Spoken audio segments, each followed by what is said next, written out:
যেমন তাসলিমা নাসরিন এক মুরতাদ, কথা বুঝেন নাই? নামটা কত সুন্দর। ওর আব্বা আম্মা সব আল্লাহ মানত।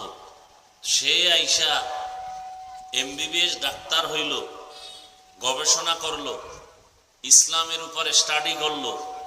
এক পর্যায়ে এসে মাথা গরম হয়ে গেছে। কি নারীরা পর্দা করবে একচাটিয়া? এটা নারীদের উপরে জুলুম। আল্লাহ বড় জালেম। আরো আস্তে করে বলেন। কাফেরকে নিয়ে সমাজে চলার অনুমতি আছে, মুরতাদকে নিয়ে চলার অনুমতি নেই। আল্লাহ আমাদের হেদায়েত দান করুন। যারা মুমিন, যারা মুত্তাকি, যারা মুসলিম, আল্লাহ শুধু এদেরকে বলছেন